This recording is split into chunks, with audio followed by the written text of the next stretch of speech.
Covid మహమ్మారి అన్ని వ్యవస్థలను ఏ విధంగా చిన్నాభిన్నం చేసిందో చూసాం. దానికి మేజర్ విక్టిమ్గా మారింది మన ఎడ్యుకేషన్ డిపార్ట్మెంట్. పిల్లల్లో మనం బోర్డులంతా ఒక learning gaps among the students గమనించాం మనం. అదేవిధంగా అప్పటిదాకా పిల్లలకి పాఠశాలతో ఉపాధ్యాయులతో వచ్చినటువంటి ఒక ఆత్మీయ బాంధవ్యం దెబ్బతిన్నటువంటి ఒక దురదృష్టకర నేపథ్యాన్ని మనందరం చూసాం.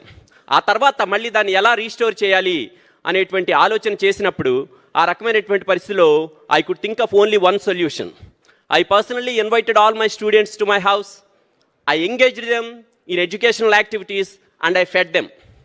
వాళ్ళని మా ఇంటికి పిలిచి మా కుటుంబ సభ్యులుగా నేను మా ఇంట్లోనే వాళ్ళకి ఆటపాటలతో వాళ్ళకి చదువు నేర్పేటువంటి ప్రయత్నం చేశాను కొన్ని వందల మంది పిల్లలకి. మరి అదేవిధంగా పర్సనల్గా వాళ్ళ ఇంటికి వెళ్ళి పేరెంట్స్తో ఇంటరాక్ట్ అవుతా వాళ్ళని నా ఎక్స్టెండెడ్ ఫ్యామిలీగా నేను చేసుకోగలిగాను. ఈ రకమైనటువంటి దానివల్ల ఆ సంవత్సరం మా స్కూల్లో చదివినటువంటి ఒక పాపకి ఇంగ్లీష్లో 99 మార్క్స్ వచ్చినాయి. అండ్ ఒక సింగిల్ సెక్షన్ నుంచి more than dozen students 90+ marks score చేయగలిగారు. And encouraged by the success, I continued the same practice and I regularly shared the success stories of my students on social media like Facebook. దానివల్ల జరిగినటువంటి మంచి ఏంటంటే ప్రభుత్వ పాఠశాలల పట్ల సమాజంలో ఉన్న అందరికీ ఒక సానుకూల దృక్పథం ఏర్పడడం మాత్రమే కాదు, వాళ్ళు కూడా రకరకాల సెక్షన్స్ నుంచి వచ్చినటువంటి వాళ్ళు ఎన్ఆర్ఐలు కూడా ఆ ఫేస్బుక్లో మా పిల్లల సక్సెస్ స్టోరీస్ చూసిన తర్వాత మా స్కూల్ డెవలప్మెంట్లో వాళ్ళు భాగస్వాములు కావడానికి సంతోషంగా ముందుకొచ్చారు.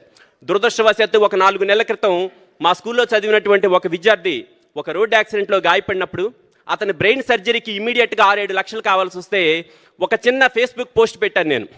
సో అప్పటి వరకు మా స్కూల్కి మా పిల్లలకి నాకు ఉన్నటువంటి రెప్యుటేషన్ వల్ల వితిన్ 3 days 6 లక్షల రూపాయల డొనేషన్స్ వచ్చాయండి. ఈ సందర్భంగా అమెరికాలో ఉంటున్నటువంటి అమరావతికి చెందినటువంటి ఎన్ఆర్ఐ అమరావతి ఆడబిడ్డ కళ్యాణి కోగంటి గారు భైరవి ఫౌండేషన్ ద్వారా చేసినటువంటి సహాయాన్ని నేను ఒకసారి గుర్తు చేసుకోవాలి. మరి అదేవిధంగా మా స్కూల్లో చదివినటువంటి కొంతమంది బ్రైట్ స్టూడెంట్స్ ఆడపిల్లల్ని కార్పొరేట్ కాలేజీల్లో మంచి చదువులకు పంపించాలి అనుకున్నప్పుడు మరో 6 లక్షలు, స్కూల్లో ఒక లైబ్రరీ సెటప్ చేయాలనుకున్నప్పుడు మరొక 1 లక్ష రూపాయలు, ఇట్లా ఒక సింగిల్ అకాడమిక్ ఇయర్లో 16 లక్షల రూపాయలు మేము కేవలం ఫేస్బుక్ ఫ్రెండ్స్ నుంచి సోషల్ మీడియా ద్వారా గ్యాదర్ చేయగలిగామంటే ప్రభుత్వ పాఠశాలల పనితీరు పట్ల ఎంత సానుకూల దృక్పథాన్ని ఏర్పరచగలిగామో ఒకసారి ఆలోచించమని మిమ్మల్ని కోరుతా ఉన్నాను. సో ఇదంతా ఎలా సాధ్యపడింది అంటే మరి యజ్ఞదాచరతి శ్రేష్ఠతత్త దేవేతరో జనః సయత్ ప్రమాణం కురితే లోకస్థ ధనువర్తతే అని భారతీయ సంస్కృతి నమ్ముతుంది. అంటే ఉత్తములైన వారు దేనిని ఆచరిస్తారో సమాజం అంతా దాన్నే ప్రమాణంగా స్వీకరిస్తుంది. మరి ఇక్కడ మీరంతా ఉత్తములని ప్రభుత్వం గుర్తించిన తర్వాత మరి మీరు చేయాల్సినటువంటి పని, మనం చేయాల్సినటువంటి పని ఏంటి అంటే connect to your students and try to understand their world and make them your extended family.